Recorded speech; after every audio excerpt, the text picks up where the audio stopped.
Hello, and welcome to the Writers and Illustrators of the Future podcast. This is John Goodwin, your host.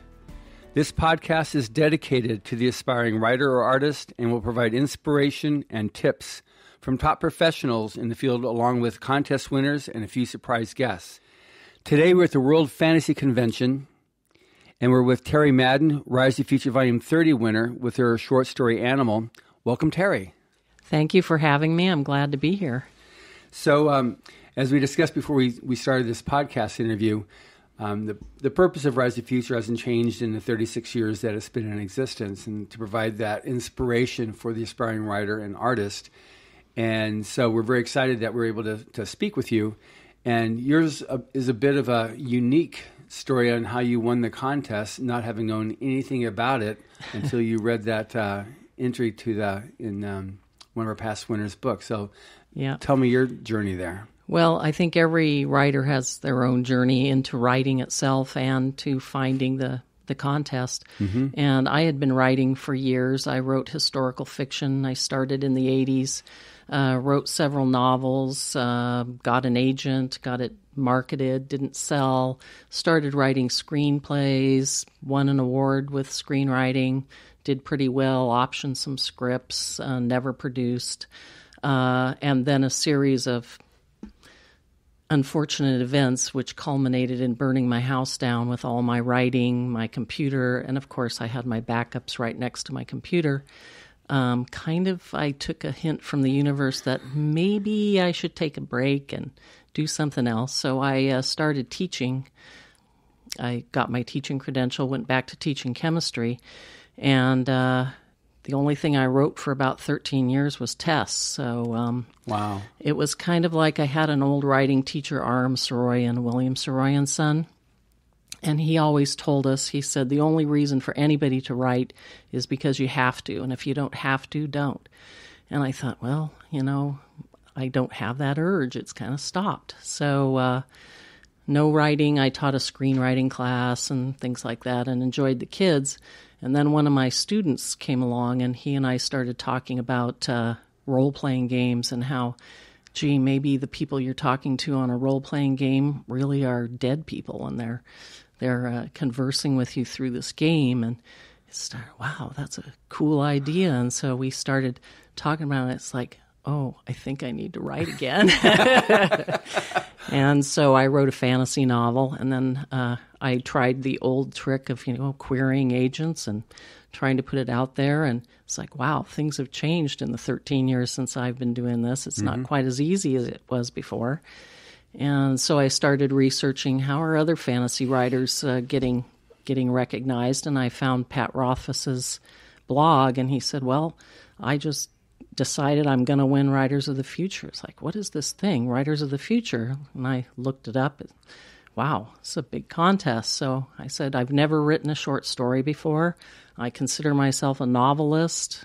What am I going to do to win this thing? So I took an old story of mine, which was really a scientific drama, and turned it into science fiction and said, okay, let's throw it out there and see what happens. And really, if I had known there was a whole gala involved and I'd have to stand up in front of people and talk, I'm not sure I would have entered because, writers are a little introverted. Mm-hmm. Was putting myself out there. So I kind of actually forgot I had entered it. I think it was the first quarter of that year, and I didn't hear. So I thought, well, I guess I didn't win. I didn't hear anything. And then finally got a call from Joni, and I was on a field trip in a bus and trying to hear what she was saying. And she said, you're a finalist. And I'm a finalist? And, oh, that contest. And then I started to do more research, went on the forums, found out, wow, there is an entire community of people entering this, and started to get very excited about it. And then another few weeks later, she called to say I had won first place. And I thought, how can that possibly even be? So that's how I came to Writers of the Future. Wow. That's interesting because Pat Rothfuss, he had his novel, The Name of the Wind, that he had been shopping around and was getting nowhere with it. And then He had discovered Writers of the Future, and so he turned one of his chapters, he rewrote it and made it into a short story. Yeah, that's what I had read. And I thought, well, I tried that. It didn't quite work for my novel, so I said, let's take another story and see what I can do. That's great. So, you hear at the World Fantasy Conventions. Do you attend conventions very much? I have attended ever since I won Writers of the Future. I have started to try to get out there once a year. Been to World Fantasy, and I've come down here to LostCon since it's close to my home. And it's great because Writers of the Future has a great presence at LostCon, so it's good to get to see the judges again and things like that. So. Yeah, good. Yeah, it's grown a lot now with respect to as the community is truly international now. In fact, this year we just recently announced, at least for the Illustrators contest, we have our first winners from Turkey and Iran. Wow! So it's amazing how it continues to grow and has become truly global. So with respect to your writing in science fiction and fantasy, do you stick mostly on the fantasy side of the world, or? Well, I'm kind of all across the board, and it's funny because I thought that was unusual to kind of write cross-genre, and I'm finding at these conferences just about everybody does. So I have a fantasy trilogy that's been published since Writers of the Future, and I've finished that up, and so I have a science fiction novel. It's a science fiction thriller that I'm looking for an agent to represent at this point in time. And now I'm kind of working on a secret history that takes place during the Reign of Terror, so I'm kind of all across the board. You get that big cauldron going there, stirring it all in. So if someone wants to be able to discover you as an author, what would you recommend as the first book for them to read? My first novel is Three Wells of the Sea. It's the Three Wells of the Sea series, fantasy. It's a portal fantasy based in Celtic mythology, and kind of has an interesting take on death and the afterlife. That's I love the whole thing with almost anything Celtic. I love that. So I'm actually not that my reading list is short by any means, but that now is going to get added because, like I said, I really enjoy Celtic. So people are going to be listening to this they've got their frustrations and they're trying to make it. And obviously, you were writing quite a bit before you entered the contest. So the fact that, my first short story, my first entry, and I won first place. This has a definite earlier beginning, so anybody listening to this doesn't feel like, oh, okay, forget it. I'm gonna curl up in a corner right now. You've been writing for years before. Right. I don't know that anybody with their first piece of written work would be able to walk in and win. Writing is a lifelong learning process. You've got to put in the work, and I think that all writing translates into different forms. I still don't consider myself a strong short story writer.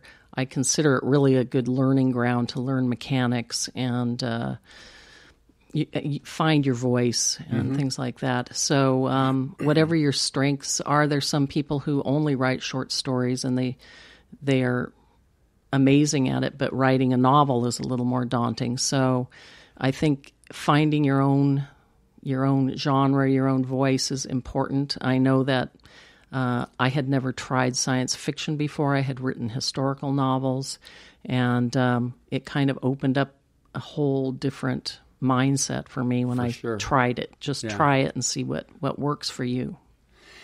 All right. So now when you went to the workshop, the Rise of the Future workshop, and were there any judges that were more of a fan moment, like, oh my gosh, were there any people like that happened with you? Tim Powers. I mean,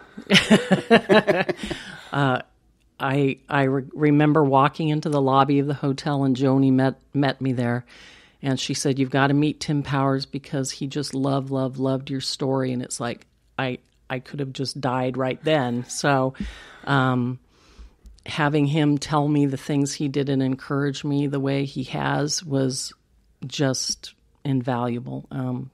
And to be able to go to any one of those judges and ask for advice has been incredible. Kevin J. Anderson, he's an amazing guy. I remember I met him the first day I met him, just briefly said hello, introduced myself, and the next day I walked up to talk to him again and reintroduced myself, thinking he's not going to remember my name. He said, I met you yesterday, remember? It's like, oh, yeah. They do remember you, and they welcome you as a member of the family, and they're all incredible people. But those two in particular were important for me. That's good. Yeah, it's several of the judges worked up the ranks through Writers of the Future. Yeah. Like Kevin. Right. You know, he never won, but he eventually pro'd out. And I remember when the first time he was as a judge, he had an essay in the book, and he came up on stage and he said, I've finally been published in Writers of the Future, which was his goal for so many years. Yeah.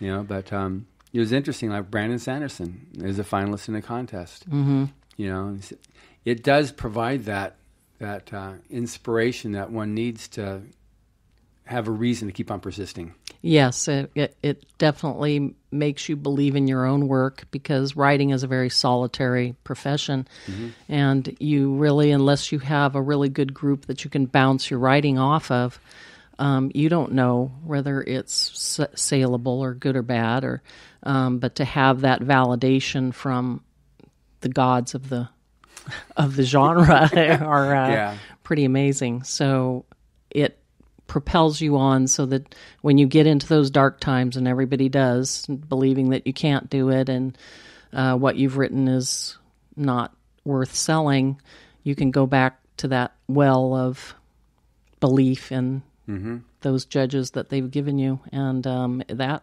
is really something. So now on your particular writing habits, you know, so how do you go about the business of writing for yourself? When I was working full-time, I'm recently retired, so I quit about a year ago. But when I was working full-time, I would get up at 5 in the morning and give myself 2 hours of writing time before I went to work.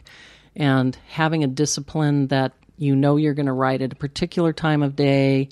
I always listen to a particular Pandora station, but you get your wavelengths going into the right direction. Keep it as a routine. Say, I've got to write at least 3 pages a day, if nothing else. And pretty soon, it doesn't take long to have a novel if you do that. So if you're a novel writer. Right. But that was my work method. Now that I'm retired, I kind of block out 5 hours a day just to devote to writing or research or whatever it is I'm working on, outlining. And is it 7 days a week, 5 days a week, 6 days? I try to make it 7. Doesn't always end up that way. Yeah. And do you find that you need to have some time to just take a break and just like, okay, I'm done for a week or for 3 days or for a month? Or especially between projects. If I finish a draft, I usually give myself at least a couple weeks of no writing until it builds up that it's like, yes, I really, really have to dig in and start writing. It's kind of like you build up the pressure, and pretty soon you've got to start doing something about it. So you said you've got this one project going right now. So it's done, and you're just shopping it around? Yes, I'm shopping a science fiction novel, far future, 300 years in the future. Has to do with a generation starship and arriving at a planet to find that there are already some downloaded minds there that are waiting for them that have traveled on infrared. So it's kind of an interesting situation. Yeah. How much do you use your science in either your fantasy or science fiction? I use quite a bit. I love to educate myself on different areas of science. I'm trained as a biologist, but also chemistry is big for me. And I like to incorporate it, but I find that for me, and it's probably true of all scientists, you can get yourself bogged down talking a little bit too much about the science and not enough about the story. So I usually go through and edit out a lot of the science I put in as I go through. That makes sense. I know that people will be critical of bad science, but to be ostentatious with the science is also equally as bad. Right. So that makes sense to put the science in and then weed it out so that they know that you speak sooth, but you don't have to be, in teacher mode. Right. Yeah, exactly. So you can get, people's eyes glaze over when you start talking about mitochondrial DNA and how it works. And Definitely. Definitely. So with respect to aspiring writers, what would you have to say to, like here at World Fantasy, you're talking to other established writers.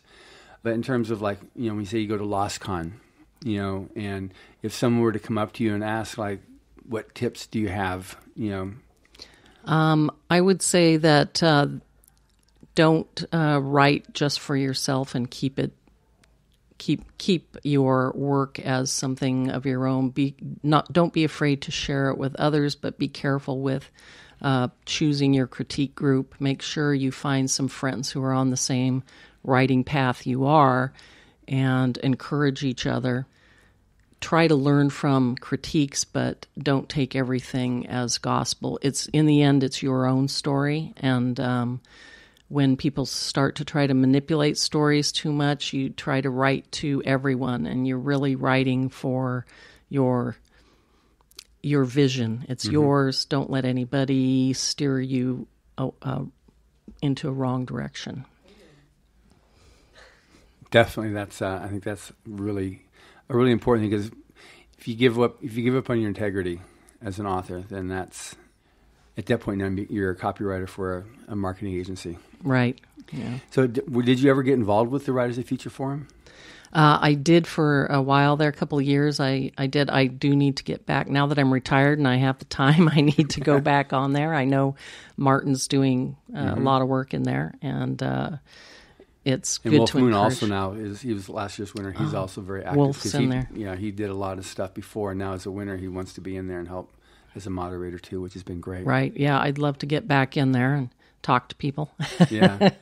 And then on one thing that I didn't ask you is, so when you were born, did you know that you had to be a writer then? At what point did that really set in on you, that even though it had a 13-year hiatus, at what point did you know that, okay, I'm a writer, I have to write? Probably was in high school. I started writing poetry in high school, and that was kind of my avenue in, was poems. And I didn't write through college, and I kind of gave up. I was a huge fantasy reader when I was in high school.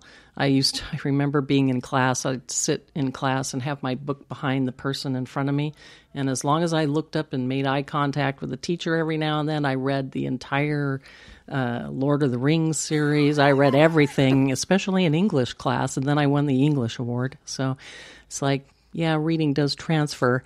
But then when I got into college, I had this notion that fantasy was somehow a childish thing, and I started reading more literary works.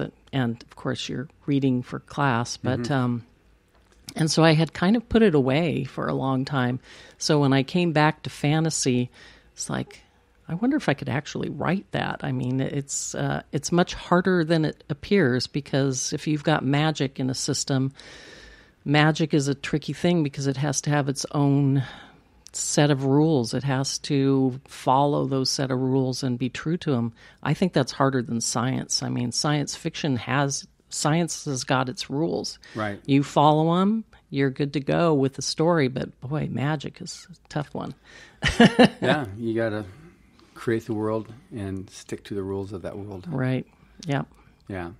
And then when you did the workshop, so you went there, you arrived, you got the phone call, and then you arrived, you flew all the way to Hollywood from Ojai.